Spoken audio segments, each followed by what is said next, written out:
8월 6일 마감 시향입니다. 오늘 국내 증시는 월요일날 최대 하락 종목을 기록하면서 패닉셀이 나온 증시의 반등에 성공을 했습니다. 물론 이게 추세를 전환할 만한 상승 흐름이 나오지 않았지만은 그래도 역대급 하락의 그 바로 다음 날에 어느 정도 매수세가 살아있다는 것은 여전히 투자자들이 국내 증시가 어느 정도 일부 낙폭을 하게 되면은 매수세가 살아있다는 거를, 특히 개인 투자들이 어제는 1조 원, 오늘은 거의 4,500원 넘게 수매수가 들어오게 되면서 여전히 매수 심리는 어느 정도 남아있다. 요거를 확인할 수 있는 좋았던 시장이라고 좀 생각하시면 될 것 같고, 조금 아쉬운 점은 오늘 환율이 많이 상승했죠. 장 초반에 환율이 보합권일 때는 외교 투자들이 선물 7천억 원, 그리고 현물도 2천억 순매수가 돌았는데 장마판이 갈수록 빠지게 되면서 환율에 대한 부담감들이 다시 한번 더 나오게 되었습니다. 이게 좀 웃긴 게, 사실 여러분들 일본이 금리 인상을 하게 되면은 달러를 견제를 하지 않습니까? 달러를 견제를 하게 되고 미국 재무부에서 발행했던 국채가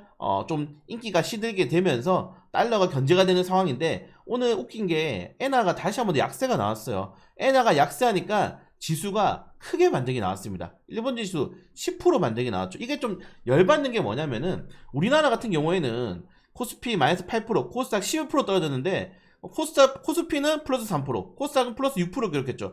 얘들 12% 떨어지고 10% 올랐어요. 80% 해보겠습니다. 우리나라는 그렇게 못했단 말이에요. 이건 제가 오늘 장전시장이 말씀드렸습니다. 오늘 우리나라 같은 경우에는 왜 회복을 빠르게 못하는지 대해서 말씀을 드렸고, 좀 아쉽다. 이거 두 개 빼고는 그래도 대체로 반등은 기분이 좋게 마감했고, 이번 주까지의 종가가 양봉을 어느 정도 보여주는지 가장 중요하고, 저는 이제 코스피가 2500포인트가 정말 중요한 구간이라고 말씀드렸는데 오늘 2500포인트 위로 회복하게 되면서 그래도 추세를 좀 살릴 수 있었다. 자, 여러분들 좀 아쉬울 겁니다. 네, 왜냐면은 오늘같이 폭락 이후에 바닥 종목들이 많았는데 추매 많이 못하셨죠. 현금이 많이 없어져가지고 지금이라도 늦지 않았습니다. 여러분들 지금이라도 계속적인 리밸런싱 매매를 차근차근 준비하시는 것도 좋다, 이렇게 좀 말씀을 드리고 싶고, 자, 그리고 신용에 대해서 또 다시 말씀을 드리고 싶은데, 신용이 진짜 안 빠지네요. 최근 1개월 동안에 신용 최고점과 최저점인데 오늘 8월 5일이 최저점입니다. 근데 보시면은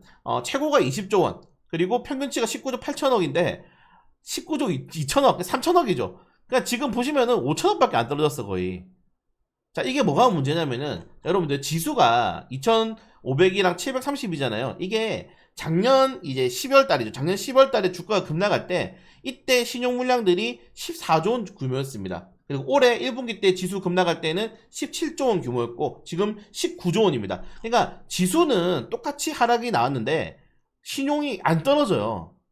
신용 물량이 안 떨어지는 상황이 계속 발생했기 때문에 사실 오늘 신용만 많이 털렸으면 더 빨리 올라갔을 겁니다, 시장이. 근데 여전히 신용이 막 4%, 5% 종목들이 굉장히 많다는 거죠. 주가가 고점 대비해가지고 10% 이상 떨어졌는데 양지수 모두 신용이 계속적으로 많이 있는 증시는 굉장히 좀 괴리감이 높은 증시라고 보시면 될 것 같고, 결국에는 지수가 전고점 구간까지 반등하거나 연준의 금리 인하, 특히 빅컷을 지금 준비를 하고 있죠. 빅컷을 준비하고 있는 상황에서 연준의 금리 인하를 그대로 받아들이려면은 신용이 털려야 된다. 요 강조드립니다. 신용이 털려야지 본격적인 반등장이 나올 수 있다 라고 좀 생각이 되고, 저는 미국 대선까지는 지수가 오른다 생각합니다. 이거는 제가 계속 어제도 코멘트 남겨드렸고 오늘도 코멘트 남겨드리고 있어요. 두 번, 세 번 말하기가 좀 싫어서 안 하는 건데, 저는 11월까지는 지수가 무조건 뭐 전고점 3,000원 뚫지 않는다 하더라도 최소한 계속 2,700, 800 구간대는 회복한다고 생각을 하고 있는 사람입니다. 그래서 빠르게 회복하기 위해서는 신용이 좀 털려야 된다. 좀 다시 한번 말씀을 드리고 싶고요.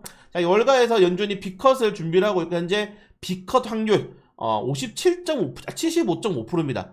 굉장히 확률이 높죠. 이렇게 되면은 올해 최대 정말 B컷 하면은 1.5%. 근데 연준에서는 보통 이제 한 1.25% 정도 B컷 두 번, 그냥 정규 금리 인하 한 번 정도로 생각하고 있어서 나쁘지 않은 흐름 이어나가고 있다, 이렇게 말씀을 드리고 싶고, 뭐 중국의 저가 공세에 오늘 뭐 OLED, LED 관련 테마주들 좀 부담이 된다라고 했는데 시간에서는 오히려 시간에서 좀 반등이 나오는 모습이 좀 재밌었죠. 네, 그리고 일본이 폭락을 했는데도 불구하고 오늘 본인들은 80% 회복하고 다른 나라들은 크게 회복하지 못하면서 일본이 지금 누가 잘못했냐, 요걸 좀 따지고 있습니다. 재밌어요. 일본이 보통 금리 인상을 하기 전에 주위 국가들에게 이야기하잖아요, 한라인을 통해서. 근데 이거 이야기 없이 했다라는 이야기가 계속적으로 나오고 있습니다. 그러니까 기술적으로 지금 제2의 진주만 폭격 아닌가, 요런 이야기도 나오고 있어요. 그래서 지금 미국이 특히 재무부에서 정말 극대노를 했다고 합니다. 이런 것들 루머로 계속 나오고 있거든요. 그래서 일본과 미국의 관계, 특히 일본이 트럼프에 베팅했다는 루머가 커지고 있기 때문에 정말 미국 대선 결과에 따라서 또 정치적으로 글로벌 변동성이 굉장히 커질 수 있다는 점들 좀 잘 체크하시면 될 것 같습니다. 자, 그리고 오늘 원래 민주당이 금투세 토론회가 있었는데 네, 무기한 연기하셨네요. 할 말이 없습니다. 네, 할 말이 없어요. 아무튼 이 정도 내용 말씀드리고 싶고, 한동훈 대표가 계속적으로 금투세 폐지해가지고 우리 토론회 하자라고 이야기를 하고 있습니다. 금투세는 해야 됩니다, 여러분들. 금투세 해야지 네, 다시 민주당 안 짓지. 자, 그리고 오늘 뭐 전체적으로 네, 엔캐리에 대해서 1차 정도 청산이 된 것 같다, 이렇게 좀 이야기가 나오고 있기 때문에 엔캐리 트레이드가 어느 정도 완화가 되지 않았을까, 좀 기대감도 생각이 되고요. 미국 야간 선물이 또 아까도 많이 오르더니 좀 낙폭을 좀 줄이긴 했네요. 상승폭을 줄여가는 모습이 나왔긴 했지만은 미국이 오늘 양봉 전환하는지가 좀 굉장히 중요하지 않을까, 좀 저는 그렇게 생각이 됩니다. 네, 그걸 제외하고는 삼성전자가 좀 아쉬웠다. 오늘 삼성전자의 상승폭이 조금 아쉬웠다. 셀트리온 뭐야 이거 대체. 좀 아쉬웠고, 나머지 종목들의 반등이 나오게 되면서 이제 여기서 한 번, 두 번 더 올라주면은 충분히 추세 전환이 나오기 때문에 추매 타이밍 잡을 수 있을 것 같습니다. 네, 그걸 제외하고는 한양증권 2거래 연속 상한가 나왔고요. 그리고 코스닥 같은 경우에는 거래대금이 연속적으로 상승하지 않았지만 외국인 투자자들이 수매수세가 유입이 되면서 대부분 종목들 오늘 사실 좀 걱정했거든요. 에코프로비엠이 여기서 추가 하락 나오면 어떡하나 했는데 많이 올라가주면서, 특히 사실 연기금이 많이 받쳤죠. 연금이 많이 받쳐주면서 좀 반등에 성공을 한 모습입니다. 코스닥 상위 종목들이 더욱더 강하게 상승폭이 나왔네요. 자, 그래서 또 민주당 이야기인데, 자, 정치 폭락했을 때 윤석열 대통령 오늘 휴가 갔지 않습니까? 근데 대통령 어디 갔냐고 막 그렇게 윽박 지르더니 금투세 폐지론에는 아무 말도 안 하고 금투세 토론을 연기해버린 네, 민주당입니다, 여러분들. 요 정도까지 말씀드릴게요. 나 그리고 코스닥 상한가 종목들이 3개 정도 나왔고, 네, 그리고 오늘 뭐 전 종목들이 상승했기 때문에 추가적 상승 종목들을 말씀드리지 않겠습니다. 네, 시간 내에서 중동전달 리스크, 그리고 뭐 진단키트 관련 테마주도 나왔는데, 이거 영상 끝나고 제가 하반기 일정, 오늘 라이브 방송에서 말씀드렸는데, 일정 관련된 종목들과 관련된 수혜주도 다시 한번 짚어보는 시간 가지도록 하겠습니다. 네, 이 정도까지 내용 말씀드리면서, 위메이드는 어제도 떨어지고 오늘 또 떨어지네요. 네. 장영국 전 대표, 네.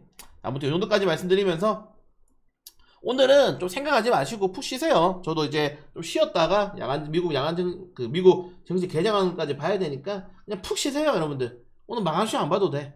어차피 더욱 중요한 거는 오늘 뉴욕 증시가 상승 마감에 성공하고 내일 우리나라 증시 어느 정도까지의 추가적인 반등이 나올 수 있느냐가 가장 중요합니다. 그래서 내일은 출매할 수 있는 타이밍이 올 수 있기 때문에 충분히 오늘 푹 쉬시고 또 내일을 위해서 여러분들 저는 계속 준비를 해볼 수 있도록 하겠습니다.